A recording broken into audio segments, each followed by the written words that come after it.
Hello everyone. Unang-una sa lahat, I'm very sorry for the very late upload for this Ford V6 Raptor arrival dito sa Philippine International Motor Show. Nakalipas na po tayo ng isang linggo at napaka-late kong mag-upload since marami akong ginagawa dito sa aking project na hindi ko naman sasabihin as of this late. So, what is my personal honest opinion about this vehicle? Syempre, nakapag-review na ako within the 2 years past nung within the Ford Raptor, pero bi-turbo lang naman yung makina nun. But syempre, naging groundbreaking naman itong release ng Ford Philippines ng 3-liter V6. 395 brake horsepower. It is really impressive since power rating is known as actually based from the American unit of the Ford Raptor Ranger. Meron tayong dalawang comparison for this one is the Australian one and the American one. My friend has actually told me that yung Australian version nitong Ford Raptor has a bit more powerful. I think it was around 405 horsepower as he mentioned it. Pero kasi kung tutusin, it's just a bit of a margin lang naman. At syempre, hindi mo naman experience or you would notice the difference about this one since if it's around 7 horsepower more within the American version. Needless to say, ayan yung pinapakita naming key features ng Ford Raptor, the very traditional na measuring dun sa sa bed. You can slice wood right there and tapos you can use it as C-clamp. Tapos syempre yan yung 240 volt outlet natin dyan. If sabihin natin magpapagana ka ng generator, it's really welcome to use it. Syempre yung bedliner natin dito. But needless to say, what would be my honest opinion about the so-called limited series run ng Ford Ranger Raptor V6? They have mentioned na 300 units will only be available here in the Philippines. Meron ako 50-50 situation dito. 50% na maniniwala ako doon at 50% na hindi ako maniniwala doon. 50% would be the side na it will be 300 only units will be sold here in the Philippines, mainly because Ford there's a chance na gusto nila magkaroon ng exclusivity about this specific variant dito sa bansa natin. Syempre pag binenta natin to as a second-hand unit, well, despite na lang kapag sa mga reliability issues, magiging a bit of a crown jewel or diamond within the rock. I don't know kung anong pwede kong piliin na salita dito. But ayun, the cultural here in the Philippines, Filipinos would tend to buy any kind of that exclusivity of that kind of a variant, as long as they have money. Kahit second hand pa to, even though it will be still expensive, they will still buy it. So yun rin yung paningin ko sa Ford or perspective ko na as a very observant one. Ayan. And 50% will be not true na 300 units left kasi naniniwala ako ang mga Pilipino ngayon ay may pera talaga para makabili ng ganitong variant. And I have mentioned right before when I did the Ford Raptor bi-turbo review, tinanong ko pa yun kayang-kaya ba ng mga taong bumibili ng Ford product mag-maintain ng isang premium engine just like a V6, the one they have revealed right here in the Philippine International Motor Show. Yeah, that's the first one. So I guess since if the 300 units will be sold immediately, there's a chance na yes, they can maintain this one. Yes, they can buy this one. Saan ako napunta? Bakit nga pala na false sinasabi ko dito? Mainly because kapag naubos yung 300 units left, people would demand Ford Philippines to bring more units dito sa Pilipinas. And obviously, most likely Ford Philippines would listen to them. And syempre profit to this is going to be a opportunity to rank up their sales finally for this one. Kasi alayo na margin, 395 horsepower tapos kung compare natin dun sa sa rival nito which is yung 224 horsepower ng Hilux GRS, it's really wide na gap for that horsepower rating. Meron ako pinakita kanina in which ito yung pinagkaiba nun, yung dual exhaust ng V6 version of this one. Ayan, you can select this one if sabihin natin normal, sport, and I don't know. Yun lang naman nakita ko dun. Then, siya, naka-indicate siya dun sa steering wheel. But, yeah, needless to say, this is really a groundbreaking one. Another thing here is it going to be a bit of an overpriced? Since ang nakakapit tayo dito sa 3-liter V6, I wasn't surprised really kung sasabihin nilang SRP nito is around 2.7 million. Yeah, that's a decent price nga naman to fit it with the ordinary Ford Ranger bi-turbo one, which is around, I think, 2.4 million. Correct me if I'm wrong, correct me under the comment section. So ayan, decent naman yung price pala, sorry. Another thing would be a piece of advice pala, sabihin na natin gusto nyo magpa-reserve within the 300 units ng 3-liter V6 Raptor, i-contactin nyo na agad yung mga kakilala nyong Ford agents dito sa Pilipinas. Well, hindi ko masasabi kung anong dealership ang mas may access dito, but cash is king, money talks. So, ganun na lang yung natin. Kasi pagkakalam ko may nag-release ng isang car manufacturer na limited series runs. Even so, na right before ng press release, sinasabi na ng mga ahente na, uy, sir, ma'am, meron po tayong bagong variant na may re-release. I-offer ko po sa inyo ito, tapos pwede na kayo mag-down for this one para makukuha na kayo ng slot about this one. If wala pa naman nag-aalok sa inyo nun, at saka mayroon kayong kakilalang na Ford agent, edi i-contactin nyo na po sila. Kasi itong 300 units is going to immediately sold within the snap of a finger. I'm telling you. Ngayon nga, palagay ko sa pag-upload ko tong video na to, baka na sold out na yung units. Wag naman sana, pero you can comment down below if I'm probably talking about BS or something na lang. Another thing is questionable reliability issues. I've mentioned this one on the first thought kung sinabi ko if magiging exclusivity ito and aangat ang presyo nito pag wala itong reliability issues. I want to check and do some research about this one. Since alam niyo naman yung past history ng Ford, sanabi nga naman natin na Ford built tough, but sometimes it's actually questionable within its reliability. Like, especially kapag sabihin natin lumagpas na yung 50,000 kilometer mark, yun doon na lumilitaw na sakit ng ulo ng isang Ford na sasakyan. No offense, but you can defend yourself doon sa comment section below.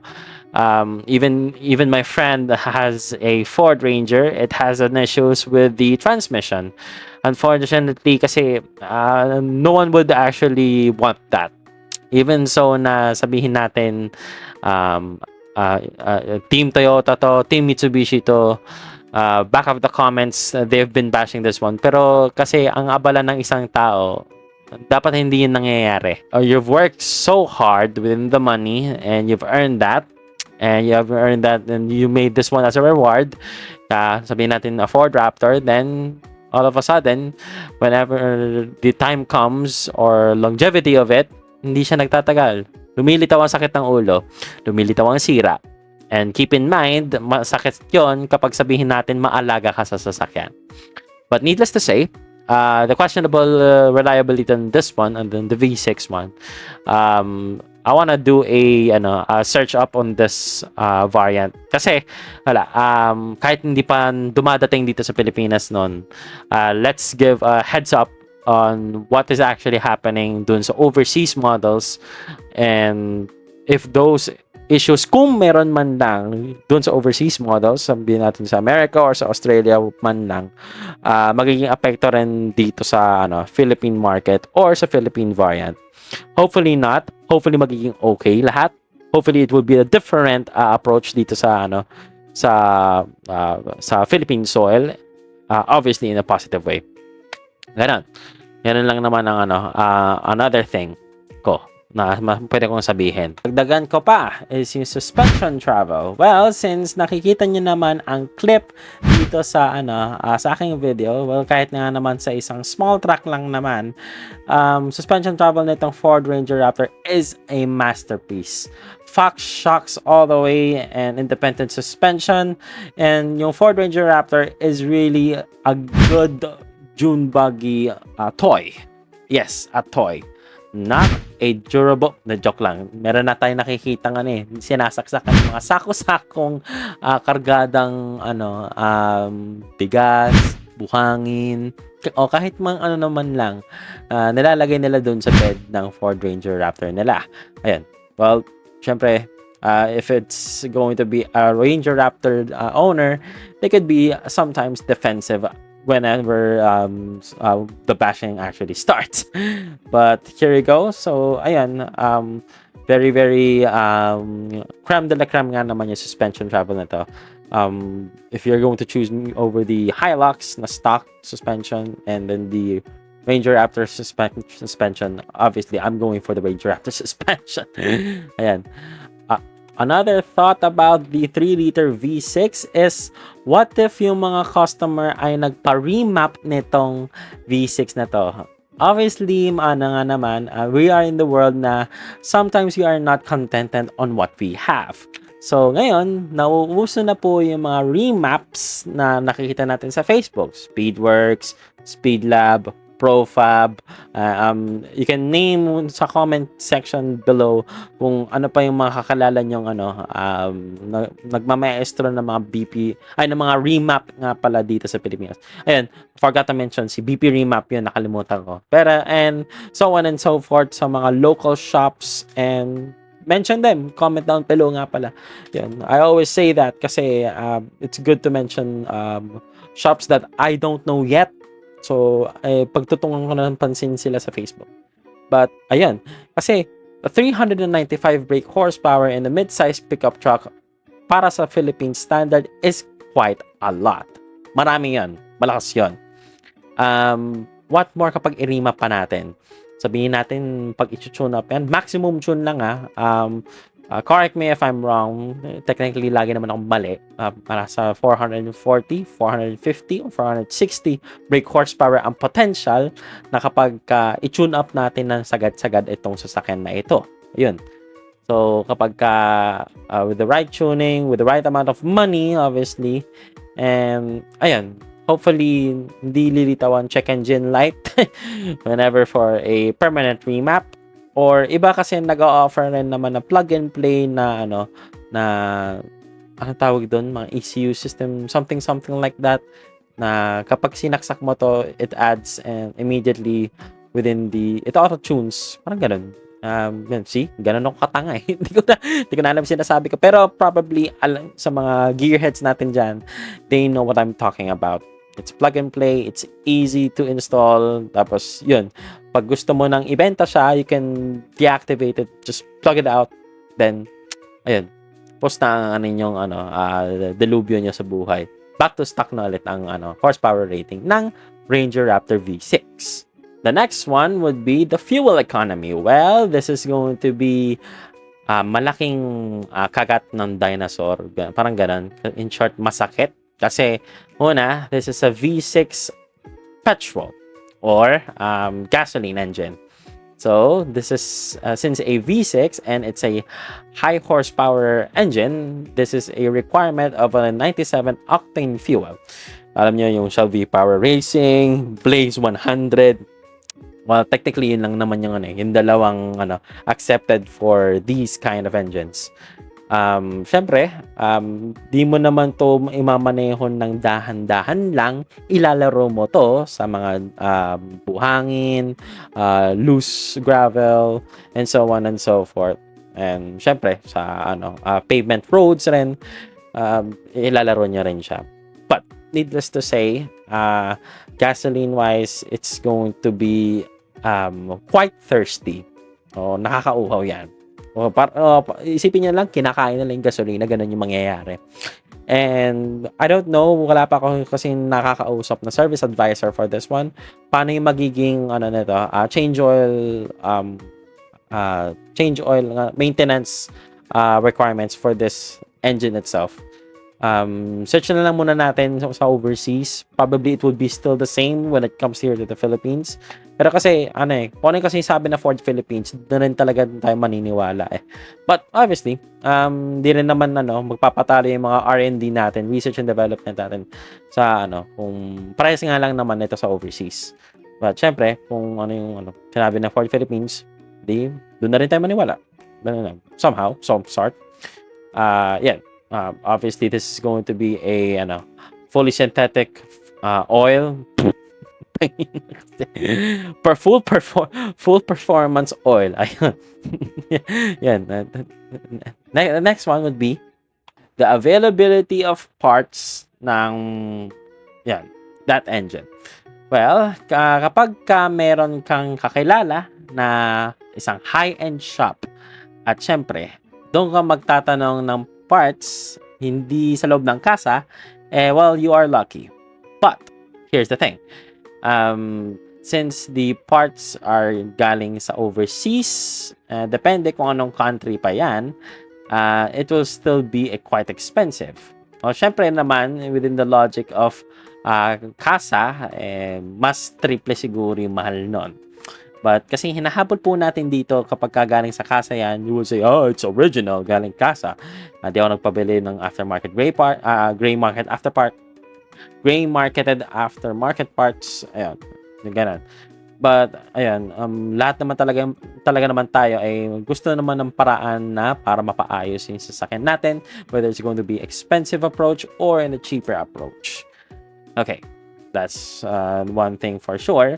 Nasa sa'yo na yan pag dumating yan yung Raptor V6. Oh, speaking of which, kung ako tanongin ko kayo, ano mas pipiliin nyo? Yung stock exhaust ng Raptor V6 or aftermarket exhaust for the Raptor V6? Obviously, there's an obvious answer for this one. Pero kayo na bahala at mag-comment down below on what would be the brand na isasaksak nyo sa inyong Raptor V6. Needless to say, we'll be hearing a lot of V6's noises, a lot of V6 revs, a lot of V6 revving into the road. Ayun, since syempre, it will be fun. But it won't be fun kapag sabihin natin natiri ka na naman ang isang Ford Raptor, especially with the V6. Please lang. We are going to avoid that to happen. Ayun lang. Ang thoughts and opinions and probably kung saan na napunta yung topic nitong itong Ford Ranger Raptor. Babalikan natin yung the time na pumunta tayo ng pumunta kami ng PIMS kasi that was the reveal one. So like, comment, share, and subscribe, guys. And this is the rest of the footage. Hope you enjoy for this one, and I'll see you on to the next one. Peace and goodbye. Okay, each and every single one of them is the same. But, alam mo yung pinagkaiba nito, Rex? Halika. Alam mo yung pinagkaiba nito? Yan. Yung exhaust. Kala mo may Raptor ako. Ito yung exhaust. Yung pinagbago lang. Everything else is completely the same. Same as diesel. Yep. Same as the diesel. Yan. If obtainment's the same, the only comment na ayaw ko lang dito sa gear shift na to, I've tried this one. It's too very narrow from drive papuntang park. Ang iksi ng ng play. Yung throw. Yung throw. Katulad nung ng isa Ranger mo, may complete stages eh. medyo din. Yeah. Ayun it's completely the same. 10 speed. 10 speed. We don't have the 7-speed Tremec kasi it's just a small It's just a small. Does the body, yung body nito, does it matter? Like yung wheelbase nito? Electric dito? Electric to. Sa well truck. Parang, sa wild track na bago, next gen? I think hindi. Electric na rin. Probably electric din. Ayan binuksan yung pito. Nagulat ako. Talagang genuine shock yun. Yep. Red accents onto the air louvers. Tapos that's weird. Ayan. Oh, nice. Ayan. System of... diba? O, pre. Ford Ford product. product.